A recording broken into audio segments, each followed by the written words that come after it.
And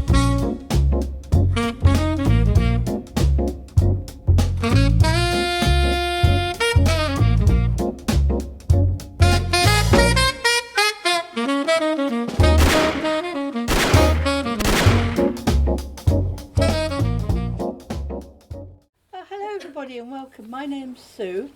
I'm one of the organisers of what is called Books and Beverages, and we invite independent authors, and we are all independent authors, to come and speak to for things like fever. This is lovely, so thank you for coming. We always enjoy coming to Knaresborough. We don't come very often, so but it's always nice when we do. Now, our panel tonight, and I'll let them introduce themselves in a minute, are very devious crime writers. Very different. Very sort of, how can I... And Tom lives in Knaresborough, so you can follow him around as he wanders round the square. I'll enjoy that, yeah.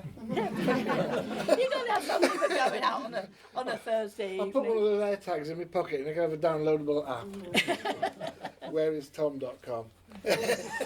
I want the royalties. I suggested it. So, can I just say, this is very light-hearted. It is not meant to be serious. You're not going to come away with the perfect recipe for dispatching your nearest and dearest. It is not. You can leave now. Well, these days with things like YouTube, and we are being recorded for YouTube, you have to be so careful, because if you... These are crime writers. You know, murder is their business, if you like, but it's all fictional, and that's really important. It is not serious. It's not sensible, and we hope this isn't a serious or a sensible evening. And as we go along, I might ask you for your opinions, and that will be lovely if you want to chip in. So anyway, on that note, if I may introduce, at the end we have Tom Sibson, who's Knaresborough. We've got Angela, who's come from... You're near Pontefract, aren't you? Yeah, North Yorkshire. North Yorkshire. Yeah, bottom of North Yorkshire. The very bottom of North Yorkshire. And Roshan, who's come across the border from West Yorkshire. Whoa. Hey! And what I'm going to ask our authors to do now is just to introduce themselves briefly and read a little bit from one of their books, just to give you a flavour of their writing and what they get up to. And if I can start with Tom, please. Would you like to tell people a bit about yourself? Yeah, okay, well, I was born in Harriet, lived in Knaresborough for most of my life, went to King James School, used to come to this library as a kid. I've done all kind of apple bobbing on Halloween and all sorts in this library. So me and this library, we go back a hell of a long way. I was at Aspin Park, then King James. Then I left and I did all kinds of things all around the world. I've worked in sort of science and engineering type things. And then after having been halfway around the world and back, came back to Yorkshire, resettled down again. And one of the nice things about Knaresborough is it does tend to sort of magnetically draw people back. And as I go out, I'm increasingly finding people that, again, that I went to school with who've done the same as me, you know, gone away, can't stand not being here, and we've all come back in later life to resettle again. And that's me, basically. So perhaps you would like to read a small excerpt from your book? I would love to, yeah. It's been a couple of years or so since my last book, 5 Down. Copies will be available for sale at the end. Get the plug in early, and I'll be signing them. For those of you that are wanting a bit more Tom Sibson, I've got a chapter coming out in an anthology which is going to donate some profits to charity. It's called 13 Views to Murder, coming out in September, and not that long to wait. And at the back end of the year will be the sequel to 5 Down, which is called Control Alt Delete. And I'll just give you just a little bit of a flavour. I've sort of like just mashed a few little bits together out of Control Alt Delete to try and give you a flavour of what it's going to be. It goes like this. Michelle tried to distract her mind by thinking about the crossword clue she'd wrestled with on the train ride into York. Garlands in the lee, possibly for hostage pair. The fountains that grace the large public square outside the art gallery had not yet been switched off for the night. They sent a welcome cooling spray into the light breeze as Michelle turned the corner. Her foot tripped slightly on an uneven paving slab, and under her breath she cursed the high-heeled shoes that were already beginning to hurt. As she did so, a dark blue Mercedes pulled up at the side of the road beside her, the occupant throwing her a brief wave of recognition. She got in, throwing her shoulder bag onto the back seat and closing the door, which shut with an expensively solid clunk. The driver cast his eyes over her appreciatively. "Oh, you're looking wonderful tonight. I do love that dress. My word, you don't disappoint, do you?" Michelle fluttered her eyelashes. "I wouldn't dream of doing anything else." She leaned over and gave the man in the driving seat a kiss. "Best keep moving. Should be parked here." With a purr, the Mercedes rejoined the traffic and turned up Gillygate towards the outer ring road. "New car," Michelle observed. "Not seen you in this before. Glad you like it." "So what's the plan for tonight?" Michelle fought to keep her nerves from showing in her voice. "Oh, you'll see. Bear with me." The driver smiled at her, squeezed her knee affectionately.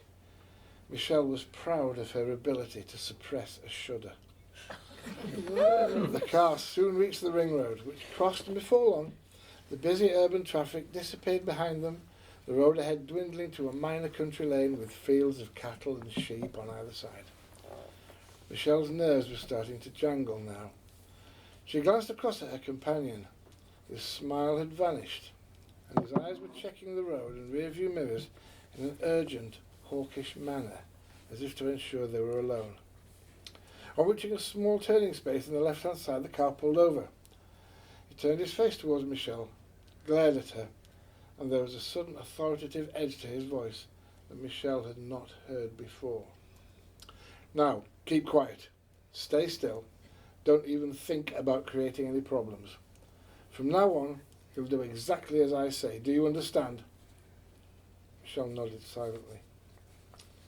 The driver reached across, unclasped Michelle's handbag, retrieved the mobile phone and switched it off, patiently ensuring the screen had gone perfectly blank before putting it into his inside pocket.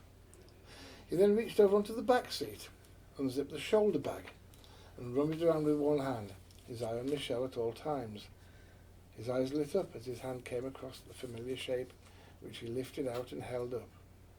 "Ah, yes. I didn't think you'd have been using your regular mobile phone for our communications. Well, you won't be needing this phone either." And he switched it off, again patiently waiting for the phone to die. Then grinned, sat back and adjusted an imaginary pair of goggles in an impersonation of Doc Brown from Back to the Future. "Phones? Where we're going, we don't need phones." He put the car back into gear, and with a growl, the car accelerated forward like a startled gazelle into the dusk. As Michelle froze silently in the passenger seat, she forced her mind to focus on one solitary thought to keep her calm. "Thank God I prepared for this." Detective Constable Karen Parkinson flopped down heavily into the sofa beside her partner Paul and looked at her watch. "Oh my days, look at the time, and what a time I've had of it today." "No worries," replied Paul cheerfully. "I've had dinner cooking in the oven already, and there's a bottle of wine in the fridge. You sound like you could drink a glass or two. And, as a bonus, I managed to get the information about that classified advert that Michelle had placed in the York Press. It's a bit strange as well, if you don't mind me saying." Karen sat upright in the sofa. "Really? Let's see it." Paul picked up a piece of paper from the coffee table and proffered it to Karen. "Here, I printed it out. See what you reckon." As Karen read the words of Michelle Watson's advert, her eyes narrowed and face frowned in concentration.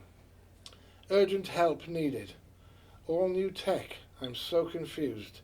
Amstrad owner with dual access disk drive, initially with unknown cause of problems. File structure in serious danger. See my online details for more information. Phone 4989-32168, reference PN0641T. Ooh. Doesn't sound like it ends well. I'm just second guessing here. Oh dear, thank you. Angela, would you like to say a bit about yourself? And Yep, A little okay.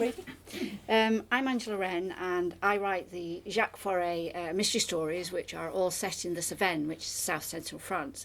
They are cosy crime, so there's no blood and guts and no psychological torment or anything like that. I also write short stories, again mostly in the cosy crime genre, but I also write romance, and I do write some darker short stories as well.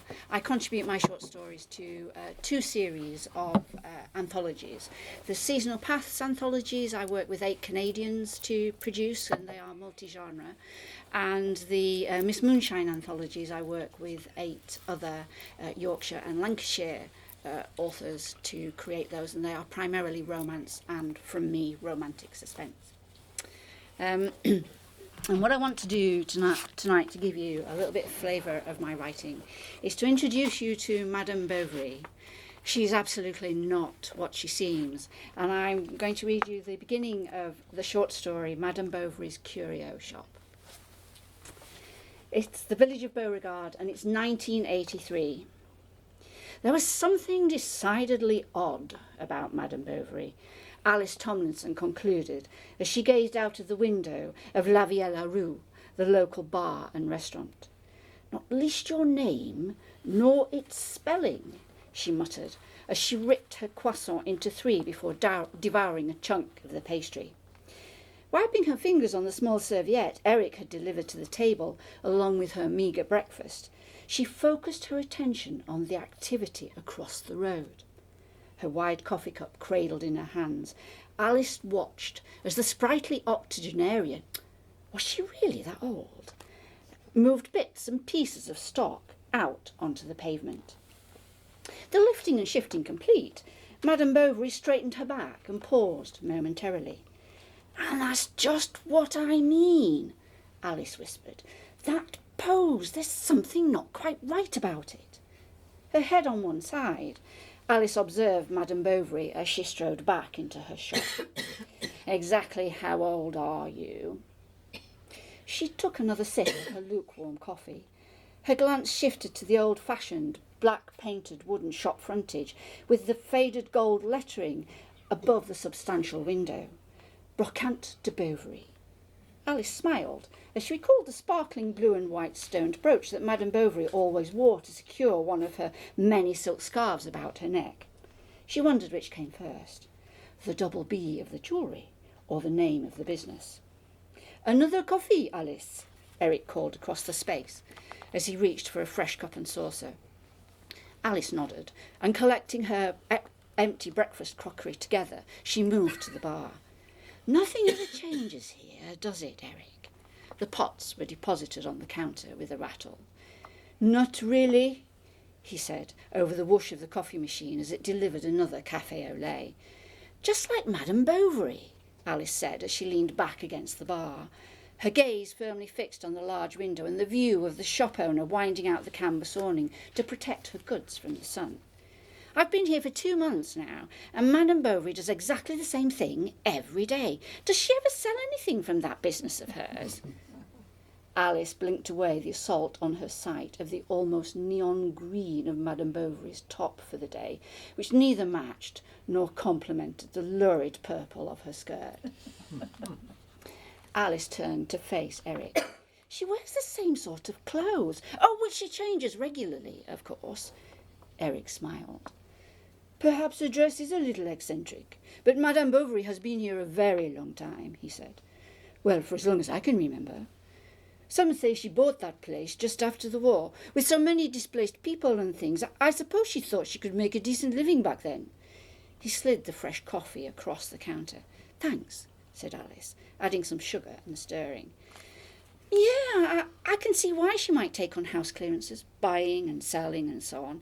But it all looks very mundane, old-fashioned stuff to me. Have you been inside?" Alice shook her head. "What I do know is that you can find anything in that place." He glanced at the light fittings on the walls around the recently decorated room. Alice followed his gaze. "From Madame Bovary's brocante?" She took a sip of her coffee. Eric nodded. as he turned his attention to the washing up. "Those two on the far wall, and her place was the only shop that had them." Alice looked at each of the 4 sconces. "Yes," she thought, "they are a perfect match. And they look to be 1930s in style and design, and probably genuine. I might pay Madame Bovary a visit," she said, before taking a gulp of her sweet, milky drink. Thank you. And more will be revealed as you work your way through the story. But last but by no means least, we have Roshan. Hi, thank you. So my name's Roshan Pitteea. I am the author of Care and Control, which is my debut novel. I published it in June last year, and the sequel, which is called The Voodoo Room, will be released autumn this year, so excited for that. I have always wanted to write, but life kind of got in the way, and finally I decided to nail my colours to the mast last year, and kind of sat down to write my first draft for Care and Control in about March, April time, and wrote the first draft in 2 weeks. I was not a fun person to be around during that 2 weeks, because it just kind of, I nearly ended up being divorced, and the reality and fiction sort of blurred into one for it. It was quite fun. Well, in my head anyway. I didn't sleep, I didn't eat, it's fine. It's just like being at work. So my background, I've probably spent about, probably as long as I can remember, at least 15 years, if not a bit more, working with victims of crime in different guises. I worked with children who have been vulnerable to sexual exploitation, and from there I became a child protection social worker. Gained a speciality in assessing child sex offenders and the risk that they pose to children and families. And then about 8 years ago, in fact, this month, I decided it would be fun to try something new, and I decided to join the police instead. So it's essentially like social work with handcuffs. So I have been a serving police officer for West Yorkshire Police now for about 8 years. I've done a stint on patrol, and then I've always wanted to be a detective, so quickly moved into a safeguarding unit. So I've worked with like adult safeguarding, so things like rape, abuse in care homes, domestic abuse, and I've also worked with children who've experienced abuse as well. I've worked. I currently run the Forces stalking unit, but I've done that for about 3 years now, so at the end of this month I'm moving back to child protection. So what inspired me to write, I think, was after a while you pick up lots of different stories, so I thought it would be fun to kind of pull something together. What was really... Everyone's looking really guilty. I know it's not mine, because mine's over there, so has anybody got their phone on? What was I saying? So You were moving jobs back into safeguarding. yes, yeah. See, I am listening.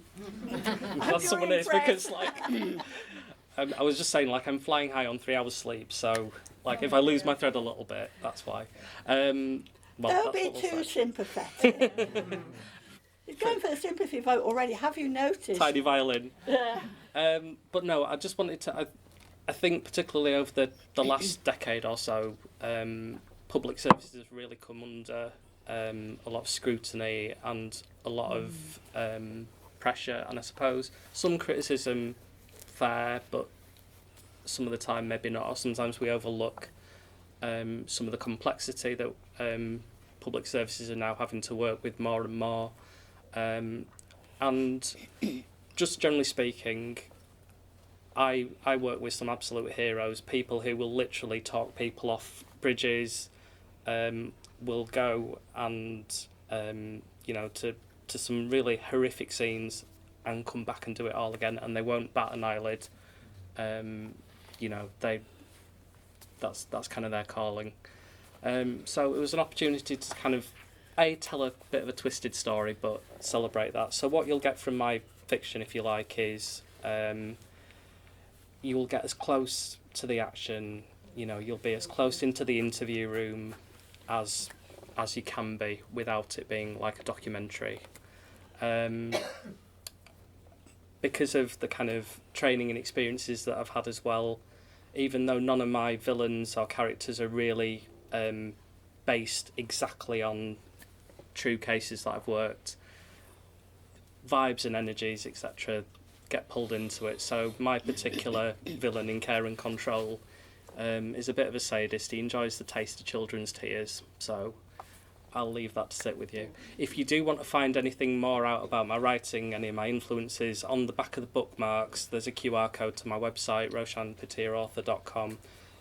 So check that out. There'll be details of the Voodoo Room on there, and there's also like a blog that I write as well, because sometimes it's just nice to kind of unpick some of the inspirations that I do. So I'm not going to read from my book. Angela's kindly offered to do it because you've seen the quality. Like, she will do a better job of it than me. So thank you.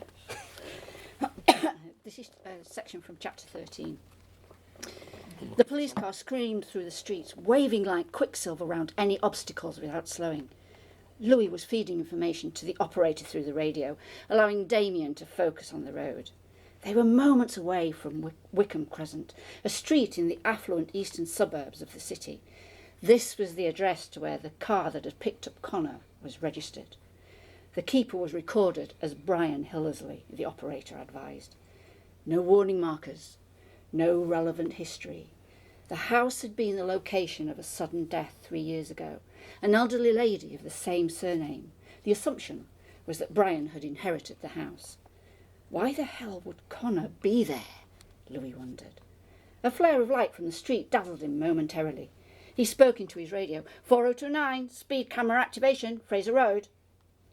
It was good practice to let the control room know if any traffic cameras were triggered during a response run. Louis didn't need to see the speedometer to know that Damien was well over the speed limit. He had been on plenty of response runs with Luke before, but Damien was another class altogether. His eyes were focused on the road, his head only moving to check for the approaching traffic as they flew past junctions towards their destination. Man and machine melded seamlessly. As much as Louis was focused on the job ahead, he took a moment to acknowledge that his heart wasn't just racing because of the speed they were travelling.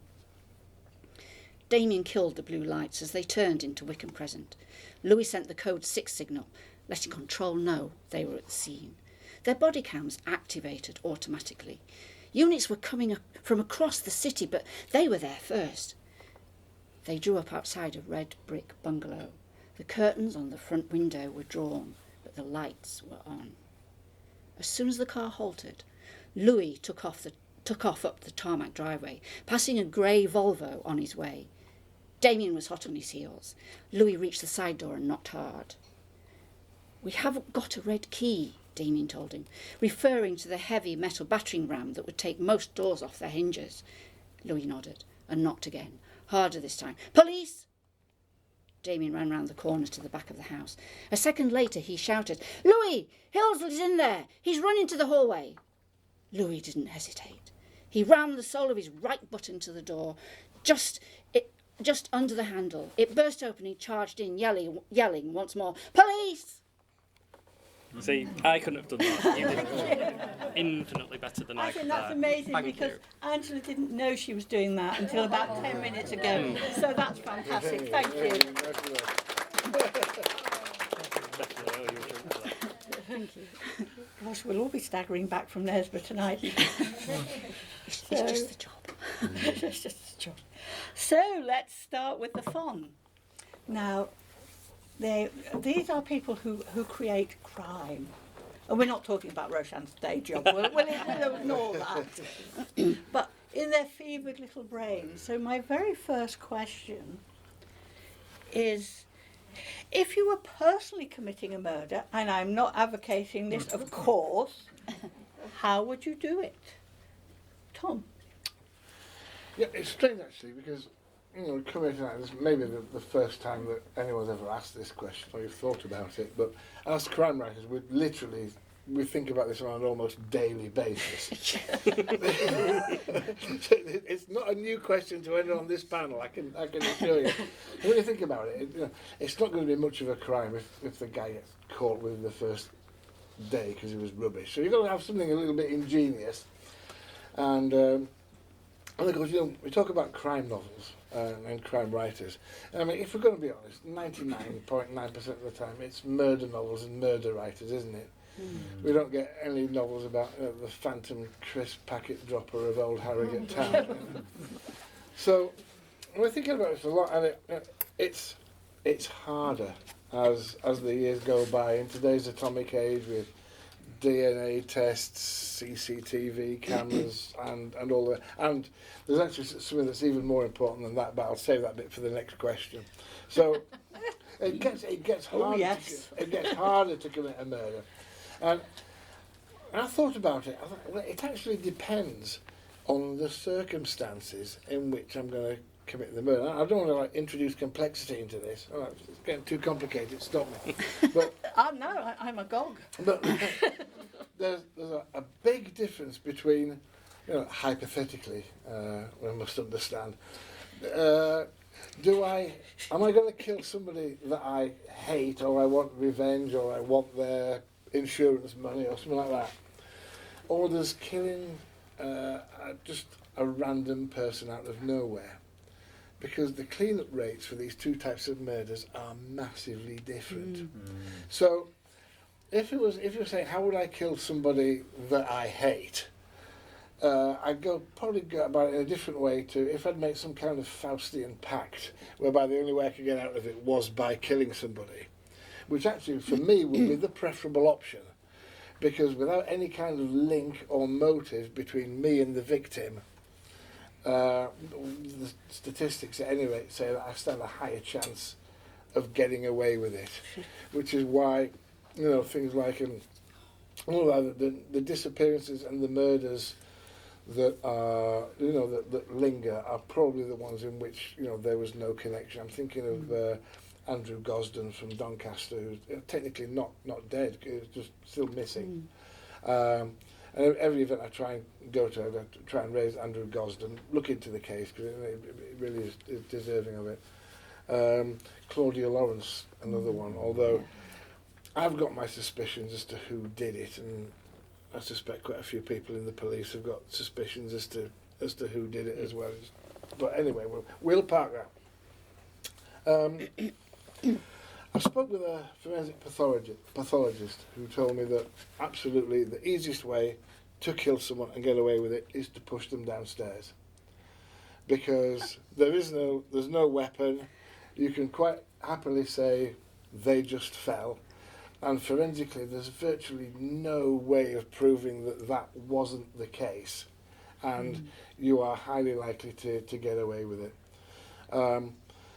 The downsides in that is either, unless the occasion serendipitously falls into your lap, you've somehow got to engineer a situation in which you and them are at the top of a staircase, or in the case of Russia, you're just both stood right on the edge of a very high window. Funny that, isn't it? And of course the downside is that if they survive the fall, then you're in kind of you're in whole water. You're like, oh my God, what do I do now? But that would be the way. Failing that, if it was somebody else, then it would be just some kind of random opportunistic thing. Jump out of a bush with a piano wire, something like that would probably be the best way of going about it, and hope that you've covered your tracks to and from the murder site. Follow that answer. Okay, upfront admission. I am a complete and utter wimp. So when it comes to blood and guts and anything like that, I just do not want to know. I can't stand the sight of blood. So obviously, if I was going to bump anybody off, hypothetically, I would need to find a fairly clean way of doing it. And I happened to be thinking about some of the books on my bookshelves, and I suddenly thought, That's it, I thought. And the French writer Antoine Lorraine, he writes comic noir, and one of his books is Smoking Kills. And the murder weapon in that is a poison dart frog. They live in South and Central America, and they are absolutely tiny, and I had to write this down so that I wouldn't forget it. They are about 1.5 centimetres long and about 0.5 centimetre wide, so they are kind of like beetle-sized. And because of the insects that they eat, they take in toxins, and then they release the toxins through their skin. So if you touch a poison dart frog, you die, potentially. So that is how I would do it, because I could go on the internet. I could go on the internet. I could buy this little frog. I mean, you can buy anything on the internet these days, can't you? It would come in a little box, and I would put it on the desk or wherever of the person that I was going to bump off. Take the lid off, drop it out, and then just go. And the good thing about it is you can reuse. Well, So it's kind of ethically sourced. I really wouldn't want to go back and find it again, but I was just wondering, are there many little dart frogs in North Yorkshire? There's an article about them in the Times only a few weeks ago. Was there? Picture. Oh, yeah, right. there are collectors apparently. Why I mean, would can you want- imagine why would anybody want collect to a do poisonous that? frog? But anyway, there you go. Wow, you know. Roshan? I'd probably just say for professional standards department point of view, this is entirely fictional, but You are being Well, I recorded. did wonder how you were going to answer that question. I think it would depend, like similar to what you said, like is it someone that I'm kind of indifferent about, is it someone that's just got in my way, or is it someone that I actually kind of hate? So if it like the easy one's indifferent, I'd probably like shoot them from a distance, you know. I could get a like the dark web, maybe it's like a sniper rifle, you know, something I like. I can't be Well, bothered like getting you up like close. your hat round, yeah. And I'm kind of like an introverted person, so if I can get away with not having to interact with people, a sniper rifle is fine. I think if it's someone that was in my way, I'd probably just run them over with my car because I'm going somewhere. And in Bradford, you know. It nearly happens to me on a daily basis in Bradford. Mm. Yeah. Yeah, my mum was saying that yesterday actually. She was walking through Keighley and nearly got run over. Like she was on the pavement as well, but there you go. But if it was someone that like I kind of wanted them to know that I was unhappy with them and it was something personal, then I want to do something personal. And I think the best way to do that, the best way to a person's heart, is not through their stomach, it's up and under the ribs with a knife in it. So I think that's the way to go. Well, all I can say about that is, what would you do with a knife? We'll go on to that. All but- right, yeah, okay. And you know, like they're handy to have if you like me and you like cooking. You've got Oh, at you've least always got a knife. few. Yeah. Well, I have to confess, because although I am not a crime writer, I write comedy novels. And this is lovely for me because my first talk about my first book was here in this library, and it was about, how long ago was that? And I wrote about 5 elderly ladies in Harrogate who got up to all sorts of wonderful mischief. You know, it's my blueprint for my old age, let's put it that way. If there's alcohol, chasing gentlemen, having a good time, they're in it. Now, one of my characters, and I am writing a next one in the series when I finish doing everything else, is one of the characters was a lady called Phyllis, who was a rather large lady and very addicted to reading very lurid novels. And I've started, and she was reading one in particular, which was a detective novel. But the villain was an incredibly ample lady with massive bosoms. And what she was doing, she was clasping them to her very ample bosom and suffocating them. Now the detective, who also had a weakness for very large ladies, nearly got his comeuppance, but I will leave it there for you. So, and absolutely, I mean, they obviously had dodgy hearts or something, you know, nothing to do with her. So she's knocking off gentlemen that she doesn't approve of. Like a struggle cuddle. A Struggle snuggle. cuddle, yeah. Oh, you're so cute. Come here. But they all die with a smile on their face. There's nothing bad. You can't say that of many murder victims. So moving on to, and I've also told you how she'll kill them now. That's how you'd get away with it. I don't think I'm quite large enough in that department to start. I'm just imagining you at work the next time you get a large lady to interview you. I'm sorry, I shouldn't be telling you this. It's It has- you're on it, your You innocent never be able age. to look at the lady same way. Well, I'm a bit worried because you say, oh, is that a snuggle cuddle? No. Who have you been interviewing in your professional life? You can imagine. All sorts. All sorts. You told me to keep it clean and be below the watershed, so... I wouldn't worry about this lot. So to go back, so we've had a hint, but you were going to say weapons, ladies and gentlemen. I was saying, like, if it's someone that I kind of, there was a connection with, I would want it to be up close and personal. So not necessarily like a knife, but I'd strangle someone or whatever. You want them to know it was you. Yeah. None of this. I want the eye contact. I want the eye contact. I want them to know. That's better than little frogs, I suppose. Well, I don't know. the thing is that Slap you them know, with a frog. having the frog as a murder weapon means that once it's there in the environment with the person that you want to kill, you can just leave it there. Yeah, you just go, which means that you can actually sneak in when nobody's looking. And just leave it there. And because they look so much like a little beetle, they are very colourful too. Then anybody who found it on the list was going, ugh, ugh, you'd want to swat it or get it out of the way. The way Anton Laurent in his book does it, he puts it in a plant. And the person who looks after the plant picks it off and throws it in the bin. And there you go. Well, how sneaky. I got I know, time for an I know. anecdote. Oh, yeah, please do. So when I was in uniform, on nights sometimes we ended up sort of just by ourselves. And this particular night, I think I was the only free unit in the district. And about 5 o'clock in the morning, things kind of quiet down a bit usually, and you know you can just kind of go looking for burglars and what have you. So that's what I was doing, tootling along in my van, a bit of Metallica on. It was great. And then thinking, just kind of keep out of mischief for another hour or so, and then we'll be able to go in and shift, and off we go. But then they said, can you go to a sudden death? But it could be a bit of grief because there's quite a few people in the property, and you know, intoxicated, whatever. So I thought, right, okay.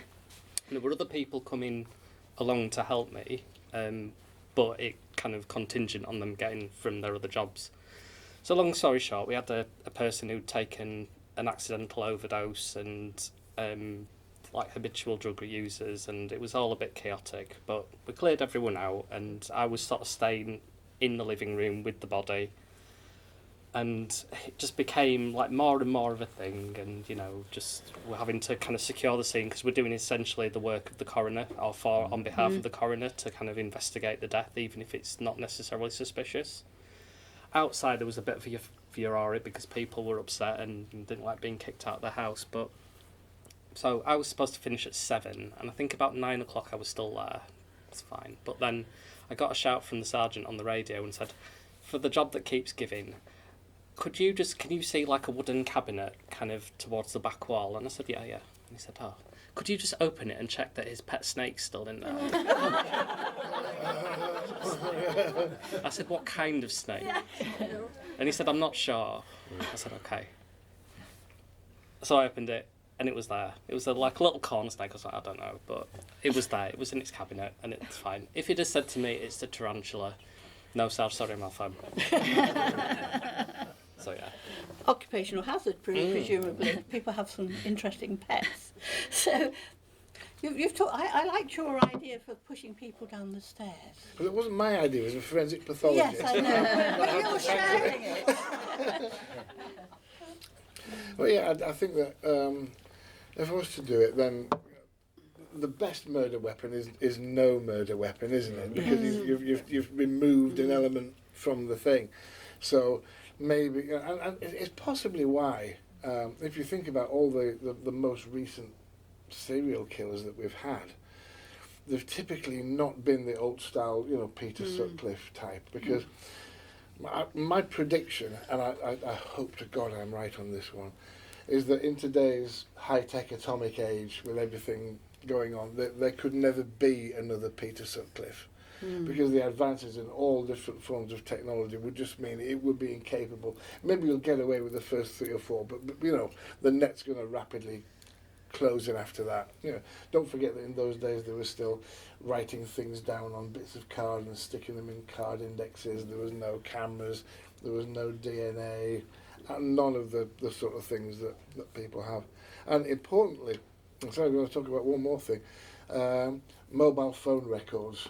Which, and we talk about disposing of the murder weapon, but often it's not the murder weapon that is actually the thing that will connect you to the crime, because your phone is recording so much about you, even when it's recording where you are, where you've been, who you've spoken to, what you messaged to them.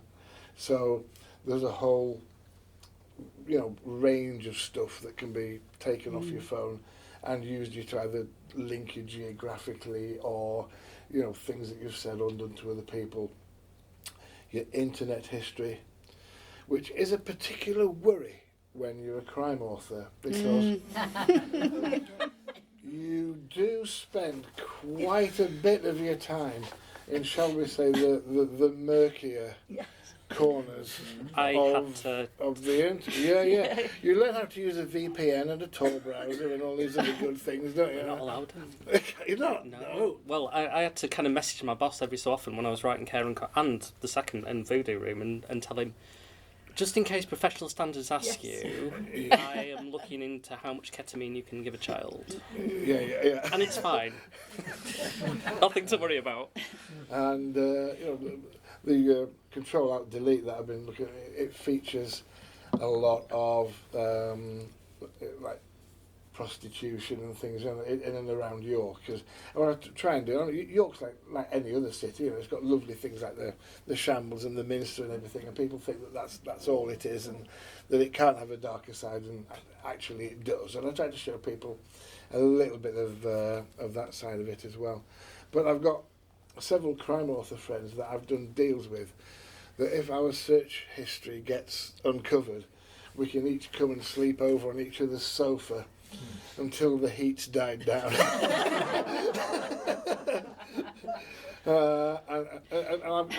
I know that things like Facebook and that is watching you, because I was about halfway through researching into my last novel, which was 5 Down, and I started getting these ads popping up on my Facebook feed. Do you have a gun that you want to hand in? No, but I can see how you might have arrived at that conclusion. And how kind of you to ask me. The choice of algorithms and targeted advertising. Yes. And we all know crime writers are pretty dodgy anyway, but hey-ho. Speak So, I don't write crime. Well, apart from my lady who's got the unfortunate habit. So moving on, if you got caught, and I think, do we think that they would get caught? Yes, probably. No. Apart from if there was suddenly a plague of dart frogs running around North Yorkshire. So, but if you were so foolish as to get caught, what would your defence be in court, Angela? Well, the first thing is that, as Tom has already pointed out, we're followed everywhere now by phones and everything. So I would be very careful about how I got the dart frog in the first place, and I would pick it up at a post office box or whatever, and not at my home address. I wouldn't use my own computer to buy it or anything like that. I would go to some sort of You could come to the library. the library, or some internet cafe well away from where I live, and organise it that way. And of course, when I was going to deliver the frog to whoever was going to be bumped off, I'd really seriously pick my time and day when I would do that, and I would make sure that I didn't use a route where I could be seen on street cameras or not many street cameras, and if I was caught on any of them I would have an excuse as to why I was there. I would also try and make sure that immediately after delivering my little weapon that I would be going somewhere else, visibly, consciously and deliberately going somewhere else, so that I could establish an alibi, because Frog and the victim are not going to meet instantly, are they? They're going to have to take a while to find each other, but they will. And I will want to make sure that I am consciously and deliberately somewhere else with other people, so that I've got an alibi. That would be it. Sneaky or what? No, just well planned. There's only one flaw in your planning. Or Okay. yeah, I can see that. What happens if a frog jumps on the wrong person? Well, not my problem. Not my problem. I mean, if he gets the right one as well, you become a serial killer, I suppose. How do you keep the frog alive when it's been in transit? Well, they eat aphids and ants and all that kind of thing, so they can actually take care of themselves. So they would eat whatever was around in the place where they are. Roshan, how are you going to get away with it? What's your defence when you're hauled up in court? Not in a professional capacity, but you've been found out. So what's your defence for committing murder? I'd introduce him to my mother. Sail out. No, I think like going on the idea of it's an up close and personal thing. I'd be like, yeah, but I think what my defence team would be doing is attacking the evidence. So, like from a procedural point of view, so has the investigation team followed all reasonable lines of inquiry, for example? Because I'll sit in an interview and no comment. I don't have to tell anybody anything until I get to court. And, you know, have the detectives as the investigation team followed all the correct procedural stuff? You know, if we've got a piece of legislation called the Criminal Procedure and Investigations Act. It's very boring, but essentially it's come off the back of miscarriages of justice, such as the Leslie Molseed murder and Bridgeford 5. There was 7 and a 5 somewhere in there. All of it to say that people didn't receive a fair trial because the investigation team didn't follow all reasonable lines of inquiry. And in some cases, so like the Molseed murder, for example, the detectives decided that this particular person who was just a bit odd, they decided it was him, and they decided they were going to pin it on him, whether he was innocent or not. And actually, forensic evidence and lots of other things meant that actually he couldn't have physically done that murder.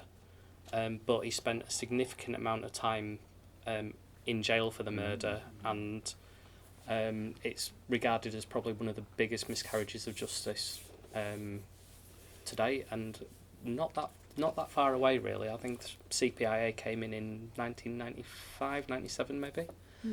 So now we have such a massive focus on, and the courts have a massive focus on not just what the evidence is, but has the proper procedure been done? Has the investigation team followed all reasonable lines of inquiry? If they haven't followed a particular line of inquiry, what's the justification for that? If it's phone evidence, for example, has it been reviewed properly? Has it been downloaded in an auditable way that if someone else did the same download, would they get the same results? So I just get my defence team attacking every little bit of that evidence, and like I say, I probably would throw my mother into the mix, and that would give me a good ground for an insanity defence. Love you, Ma. And yeah, and You just put that span bit it in out. case you saw YouTube, haven't you? You said. You put Oh that, no, yeah, see, yeah. like I, any given time, like I will tell people what a terrible parent she is. But it just makes me fun. There's I talked to her on the way here. We are on actually good terms. Yeah, I guess that. But there's only one flaw in your reasoning. What's that? they've done absolutely everything right, so you're done for. They followed all the procedures, all the lines of inquiries, and you're guilty. Yeah, but then you've got the waiting times for trials, haven't you? Yeah, but that's cheating. We'll gloss over that. You did it. No, guilty as charged. Yeah, I'm not going to stress. You're not going to stress over it. And Tom, what about you? I think my key strategy would be along the lines of plausible deniability, or if I could do it in some way, like I say, if you hit somebody with your car, then you could say yes, but you can't prove it was intentional. I had some kind of medical emergency. I blacked out for a second or something like that, and try and do something along those lines. Or I didn't push them down the stairs. I tripped and bumped into them, or I didn't mean to give them that many mushrooms in their beef Wellington. No, that one's not believable. That's definitely not believable. That one doesn't work, does it? I don't know. Cancel that last one. We know that one didn't work. But it something along those lines, I think. Yeah, okay. So has anybody got any suggestions how they'd like to bump somebody off and get away with it? Ooh, Shall I give you the easy answer? go on then. In winter, use an icicle. It melts. You know, and I'm married to him, that's quite worrying. The trouble with the staircase idea is it would need to be a pretty long staircase to make sure you did it properly. Yes. And if they get to the bottom and go, ow, what did you do that for? So a fireman's coming Then back you're in up the big stairs. trouble. The biggest flaw in the staircase here is when you live in a bungalow. Yeah. Exactly. One step. Yeah. One step probably wouldn't do it. How do you fancy your trip to Blackpool this weekend? Going up the tower. Yes. Yeah, that should be far enough. Excuse me. So let's move on to your books. Thinking about your books. So when in your stories your murderer revealed, do you do beginning? Some authors say straight away, don't they, who the murderer is. Do you leave it sort of a Agatha Christie end of story, this is the murderer, or do you just sort of drop it in the middle somewhere? Tom? I like to leave the actual identity of the murderer right up to the end. The murderer is sort of like referenced, and as you'll see, and from the little clip I gave you in Control Alt Delete, you get a feeling that okay, it's a bloke who was last seen driving a Mercedes, but that's all you know. And as to who at this stage, it could be literally anybody. In Five Down, which was the previous one, all you know is that there's a serial killer that's just seemingly randomly shooting strangers with no seeming connection to them. And again, you get to know the killer through their actions and the things that they do, but you never know the actual identity. And I think it's going to be quite fun because I like to invite the reader to join the police in sifting through the clues and trying to work out for themselves who the killer is. So there's this little added dimension where the reader can sort of try and participate as well. So it becomes more of an active thing. And ideally, what I like to try and do is to have the reader come up with theories, only to have something else happen and then change the theory. And then, oh, hang on a minute, no, but maybe not him, maybe it's him, or maybe it's him. And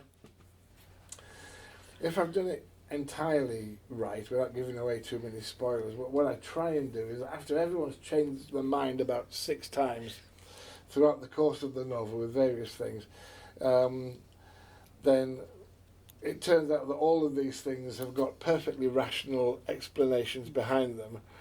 And when the killer finally is revealed, it's like, oh no, you were joking. The clues were literally there all along, and I didn't join the dots. And that's the kind of thing I try and do if I can. Thank you. Angela, are you end of novel type? For me, it's all about the plot. The plot drives when I reveal the killer. I've never written a story yet from the killer's point of view right up front, so that you know up front who that person is. But some of my stories do have clues that begin at the beginning and gradually work through, so that the reader can follow a path through the story and hopefully come to the right conclusion at just the right moment. In Merle, my second book, I have got a kind of Hercule Poirot denouement right at the very end, very Agatha Christie, everyone in the same boardroom, and and Jack Foray there working through and telling them what they did and why they did it and how they did it. But my other books are very different from that, and I guess Merle is different in and stand alone like that because it was something I just wanted to try out to see how it worked, and because of the nature of that particular investigation, which is in an office environment, that kind of ending just seemed to work. But the other stories, no, I tend to hope that the reader gets to the end and thinks, oh wow. And so, yes, it's all dependent upon my plot, how my plot works. And what about you, Roshan? So far, mine have revealed more towards the end of the story.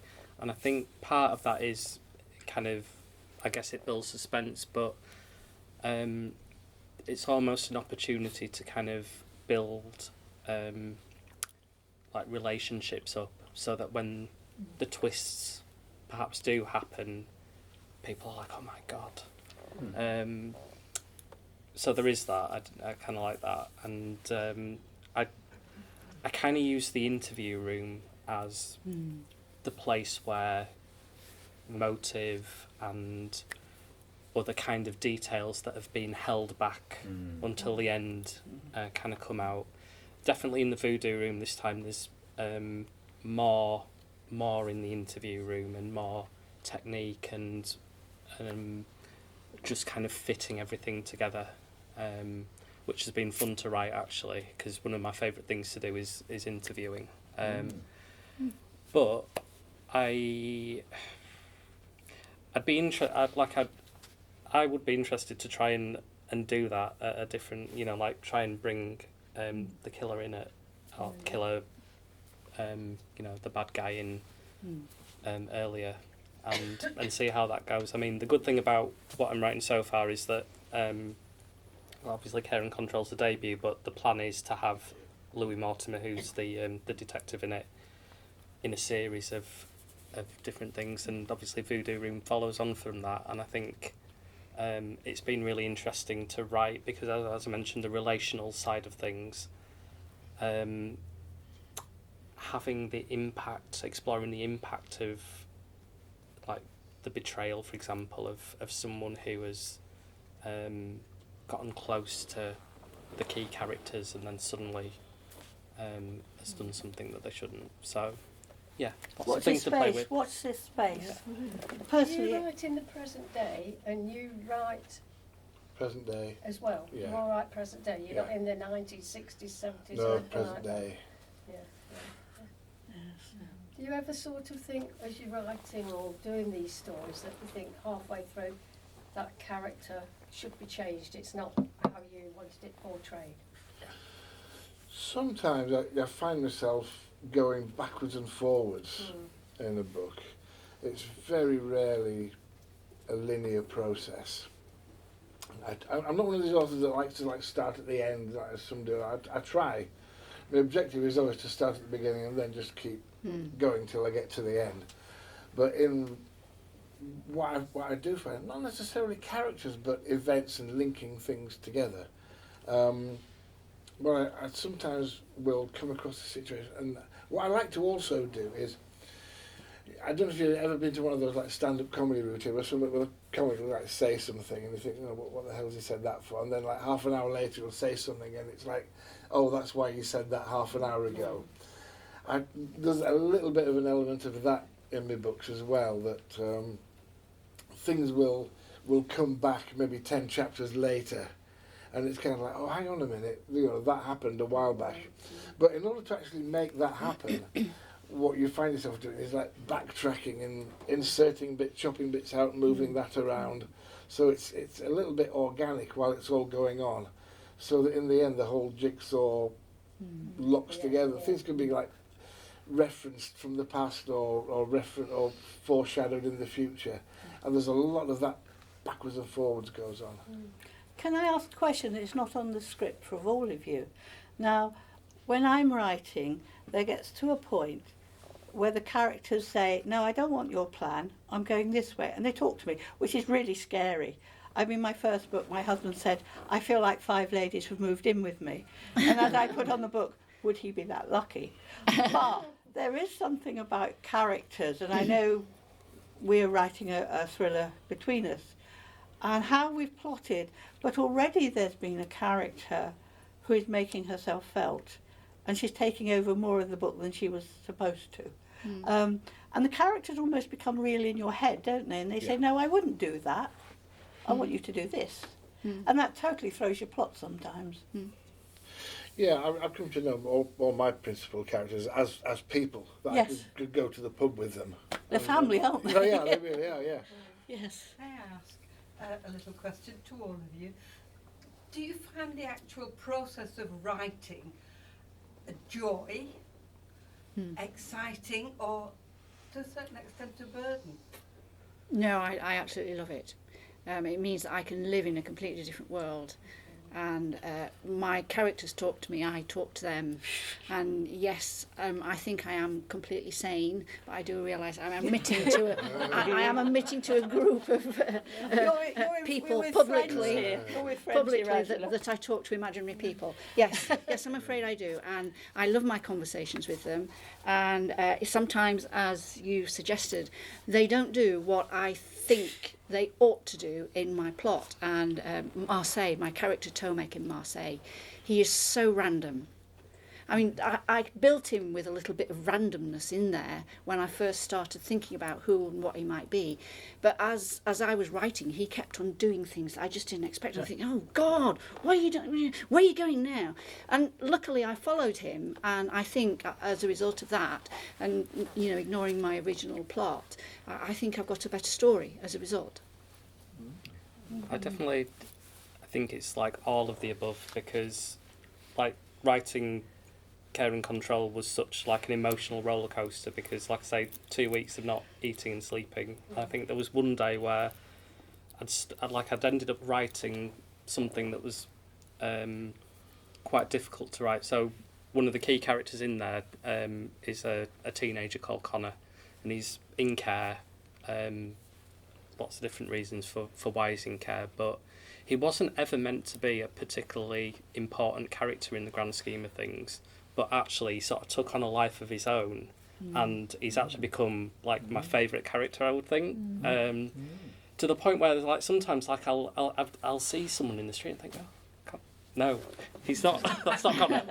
But then you start to develop, like you start to understand the backstory. Like so, I ask why a lot of the time. Why do they do that? Why do they feel like that? What has happened to them for them to have that kind of life view? And it kind of, then you sort of have to develop, like I say, that backstory in the back of that. So like Connor's history before he came into care. So that particular day, it was an afternoon, I remember it must have been about 2:00. I'd finished writing this particularly difficult scene, and I'd had a little cry. I don't normally cry because I'm a bit dead inside, but this made me cry a little bit. So I thought, right, I'm going to go and get something to eat now. So I was listening to a podcast, How to Fail by Elizabeth Day. She was interviewing Joe Wicks, the body coach, and he was talking about his background and his childhood, and he started talking about basically the same sort of thing I'd just written. So I was sat there crying into me instant noodles. It was pathetic. No, but do you think it's been quite cathartic for you because of what you've had to deal with personally at work and the horrible things that you must see and the people? It doesn't actually, I don't think it actually bothers me that much, but just kind of, it it was good to kind of get like a positive portrayal of police and social work out there for a start. Yeah.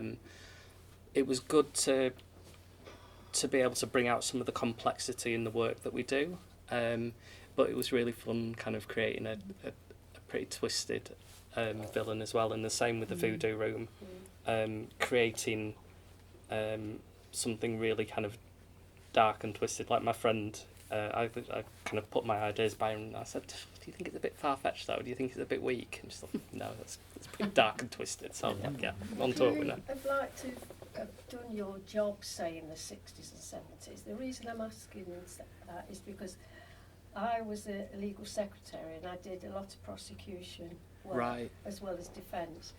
And I think if we had what is available today would make the job a lot easier, like in the 60s and 70s. But would you think the same, or would you, there was no computers or anything for the police or anything, and like you say, cases did take ages, there was a lot of paperwork and reports, and the social reports as well. Yeah, I mean, we still have bureaucracy, we still have systems that don't always work particularly well. I think sometimes we potentially, in trying to make things more efficient, etc., we sometimes lose like the human touch almost, and the kind of interactions with people. And I think police work particularly, and a lot of the kind of public sector work. But the CPS wasn't around then, was it? No, and that was again, even like difficult. there was a time, colleagues would tell me that we had CPS lawyers in the police station, and you would go and speak to them and have a face-to-face conversation. It's harder to do that now.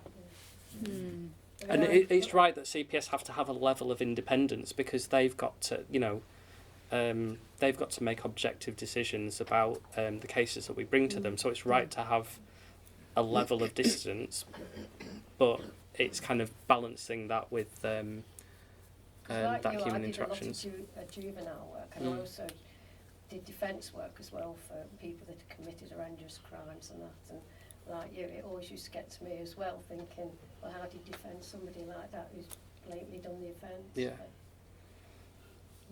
It's what defence solicitors do. They defend the indefensible. It's a job. I think because Sometimes we have it's some more than a job, isn't it? Really, you do get personally involved with people. We have Even the criminals, you do. we have like a few barristers that come and speak to us sometimes at training events, and I remember one saying that her investment, as it were, is to make sure that someone gets a competent defence, and part of that, I suppose, is to make sure that they can't turn around and try and appeal the conviction on the basis that they had an inadequate defence. So I try and think of it like that, I suppose. But no, I kind of I have multiple people now living in my head, and it's kind of nice, and I like to be in their world a lot of the time, and more so than I do in this world sometimes, but got to pay the bills too. Can I just a final question for our panel, and then I'll throw it open to you. Start with Angela, if I may. Do your detectives ever fail to get the man or woman? No. Jack is very steely and determined. He's a great guy, and he always gets his man, apart from. In Massandriere, we have a particular killer, and what happens to that particular killer is that somebody close to that individual takes exception to an action that the killer takes to kill somebody else, kill another person, and therefore the person that Jack arrests is the person who kills the killer. You won't need to read that book now. Well, you do, because you want to know how it works out. Sometimes, one of the lovely things about being a writer, you get involved with other writers, and they might even work the whole book through you, but because you forget, and then you think, damn it, I'm going to have to buy their book because I can't remember how it ended. And I have bought more than one on that basis. Tom? Yeah, no, my detectives always, they're like the Canadian Mounties, always get them out. And it's actually, what makes mine a little different? I mean, every crime story, the typical thing is that there's a sort of lead detective who's a DCI or a DI.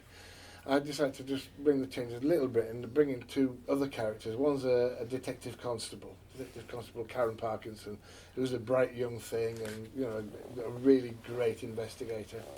And the guy who later becomes her partner, who's a guy called Paul Dobson, who's the crime editor for the York Press.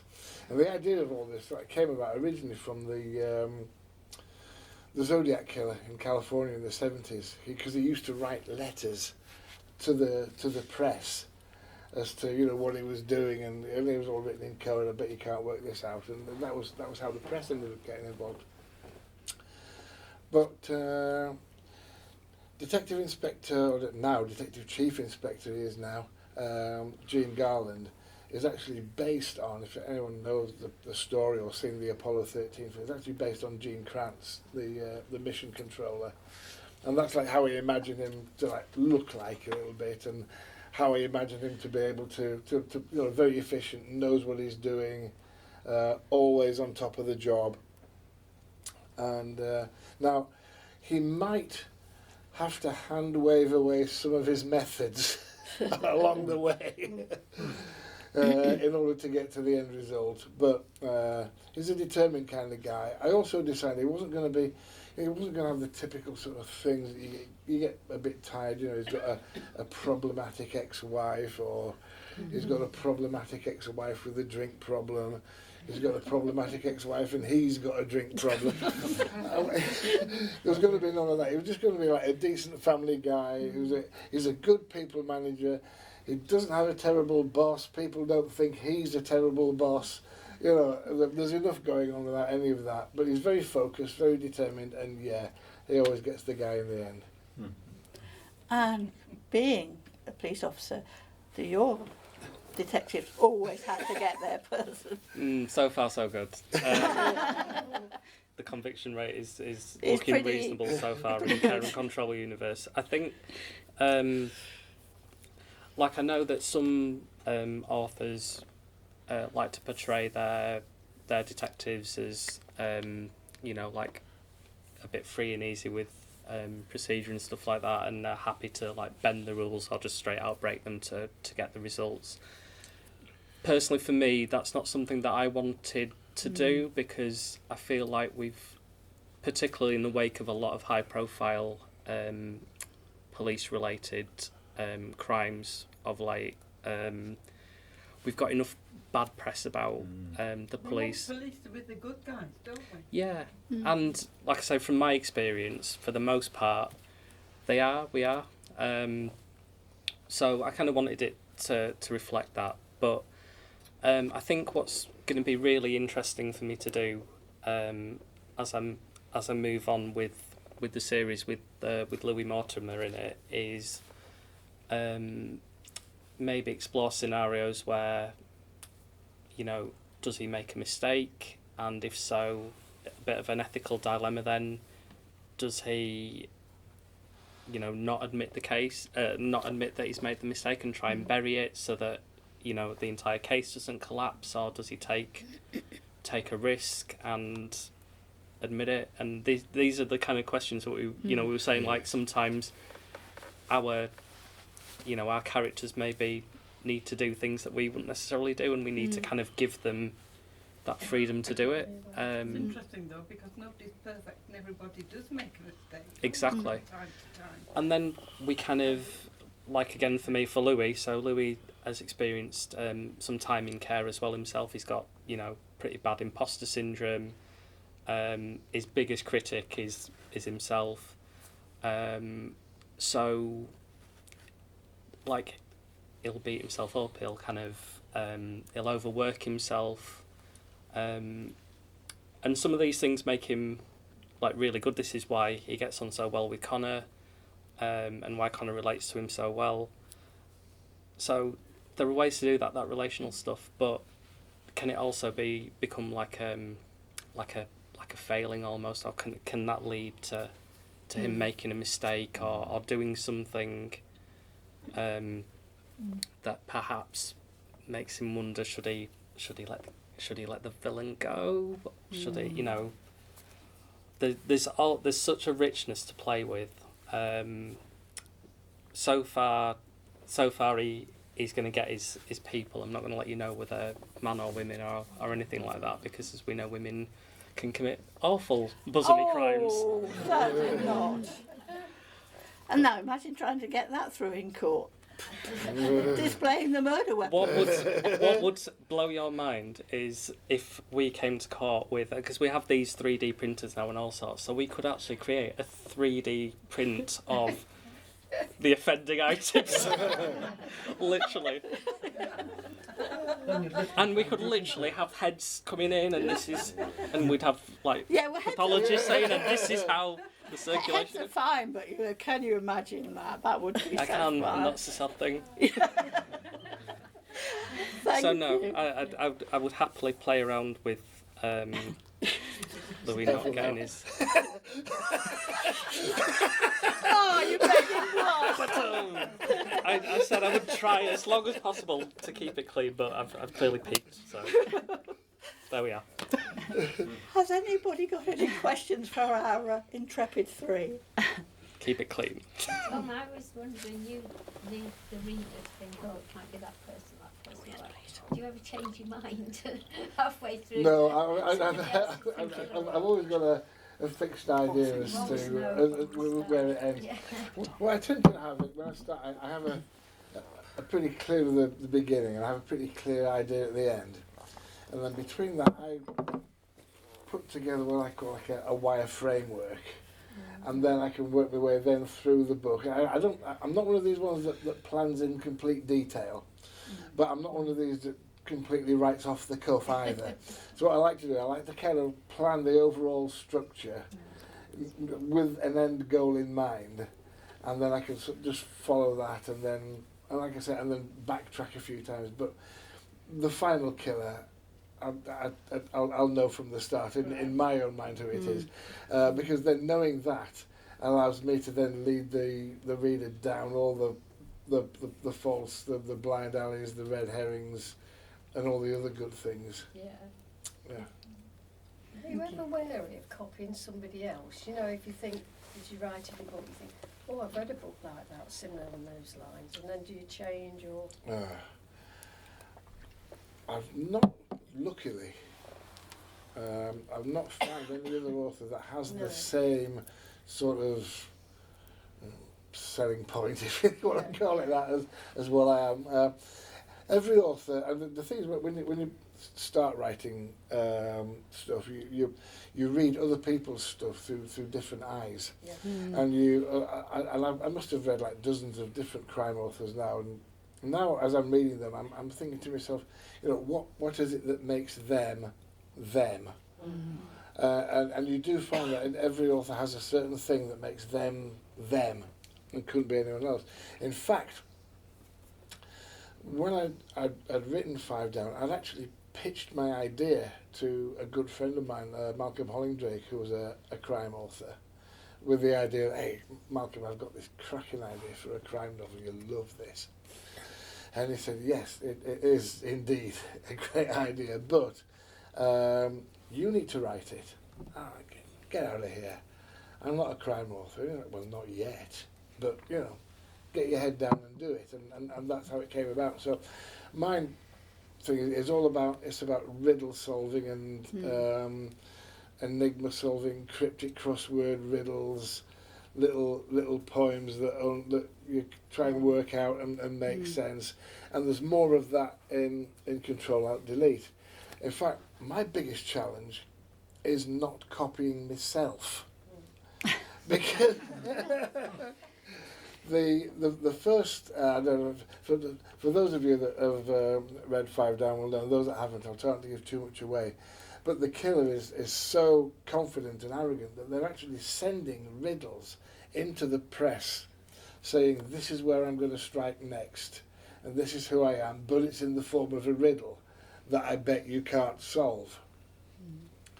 And then in the story that I've got coming up in the charity anthology, it's again set in quite a twist, and it's involved with riddles involved in an escape room adventure. And so there's always a thing of how do I do this again without just repeating myself. So the biggest person to avoid copying is me on the previous me.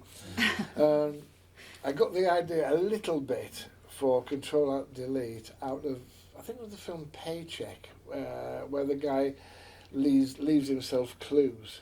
I think he has his memory wiped, but he's left himself clues behind. And the idea with this one is, again, it's cryptic clues, clues in plain sight.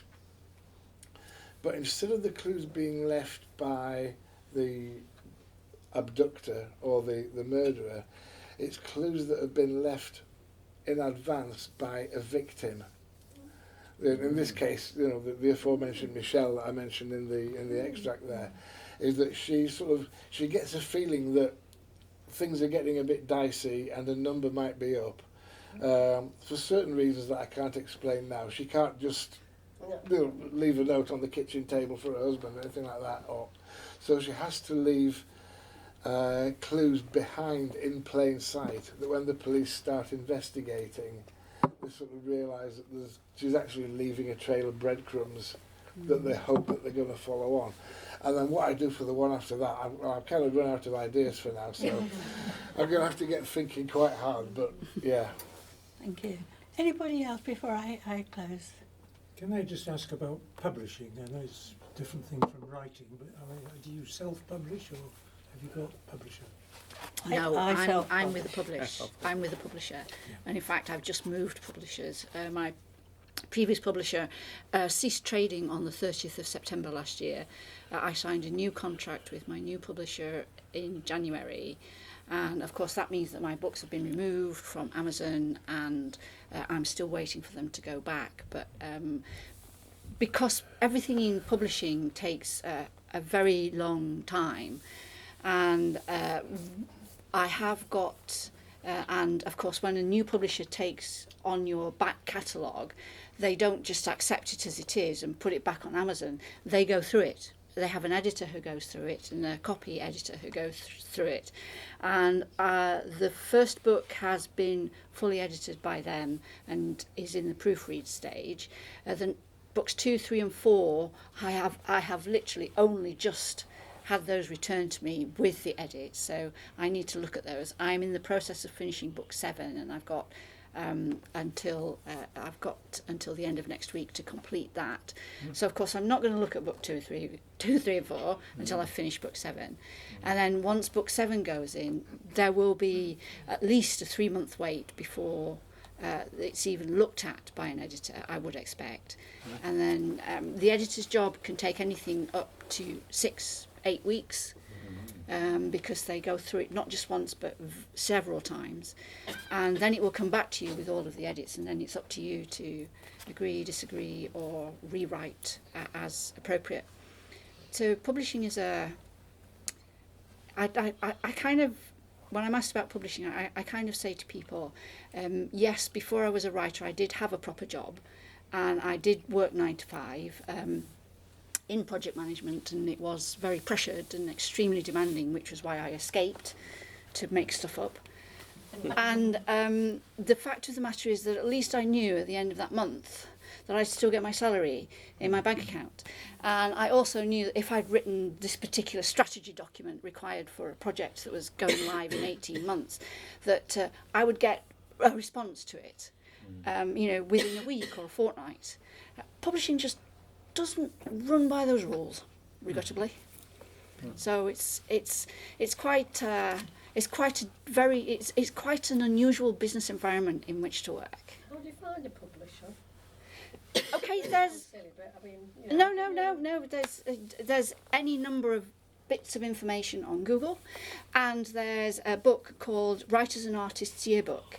It's refreshed every single year, and in there are details of all the publishers in the UK, and agents as well. And some of those agents don't just take written work; they take actors, dancers, musicians, etc. And you can get it from the library. and you can actually download it on your Kindle if you want. And the thing is, you have to, if you're in the world of publishing and you find yourself in a situation where you need to look for a new publisher, or you've got a completely different genre of book and you want a different publisher for it, then you have to keep on top of what is going on, and you're looking at websites and finding the right publisher for you. You usually find on most publishers' websites there's a page there which says something like submit your latest magnum opus or words to that effect, where you can then click a button and upload your thing, and they'll look at it. You get one of three responses: either yes, no, or it's the most wonderful thing I've ever read and deserves to be published. And that's how Please send us £10,000 and we'll get straight on with it. Which has happened to it. Yeah. But there is the fourth option, and this again is something that is peculiar to the publishing industry. You submit something and then 3 months later you haven't heard a word. And there are no end of publishers these days who have notes on their website: if you haven't heard from us in 12 weeks, we're not interested. You know, don't come back to us. And it's funny, I mean, self-publishing used to be very pejorative, and for good reason as well. There's a ton of self-published stuff you can get on Amazon that really is just dreadful. Spelling mistakes, clearly not been edited. The detective's called Bill in the first chapter and is called Fred in the second chapter. Absolutely shocking stuff, you know. The stick was as long, thin and brown as a long, thin, brown stick. Absolutely like shocking stuff. But then again, publishing, going with a traditional publisher, can also have it's sort of fun. I was chatting to one publisher at the Harrogate Crime Festival, and I was talking about his book involved someone who was found drowned in his car in the lake, and when the book hit the bookshelves, there it was in Waterstones with a picture of a burning house on the front cover. What was that going to do with it? And actually, in today's high-tech age, there's probably less need for a traditional publisher, because the self-published person can do quite a lot. Yeah, I mean, you have to be careful to make sure you do get a good cover artist, that you do absolutely get a good editor and a proofreader beforehand. And if you self-publish, you know, you need to pay for that out of your own pocket before you've started. But on the plus side, you're not sharing your profits 50-50 with your publisher. And sometimes, you know, you see a thing on Kindle, like, it's, I don't know, $1.99 for your Kindle download. But then what you've got to do, you know, you've got to take off the sales tax, and then Amazon will take their cut. And then your publisher then takes their cut, which might be, I don't know, 50-50 deal or something like that. And then finally you get your cut, and then you end up paying income tax on that. So you might get, I don't know, 10p out of it or something. I'm not retiring anytime soon. No. And this is part of the reason why I write crime novel, because you're never going to buy a Rolls Royce or a Learjet out of it. So for me, it's the social life and doing stuff like this. Who tells you what price to put on the book to sell? There's actually a formula with Amazon. And actually, quick plug for our next Books and Beverages in Harrogate is we've got a romantic writer, quite successful, but she's moved into doing her own self-publishing in her 70s. Yeah. Now, Edwin has a company where idiots like me say, Edwin, what do I do? Because I can't do. And actually, for his sins, I've made him even sort of download stuff on my laptop because I haven't got a clue. And that's like a middle way. But Julia has actually taken over everything herself, so it'd be really interesting. She'll talk a little bit about her books, but that's fine. But actually, how she does it. Yeah. I don't think Edwin needs to worry, because I don't think I'm ever going to be able to do it anytime soon. So, and that's the second Friday in September. So if anybody's interested, I'm conscious of time. So thank you very much. If you want to come and chat to our intrepid authors, please do afterwards, and I'm sure they wouldn't mind selling you a book or two if you're interested. But thank you, and thank you for coming, and thank you.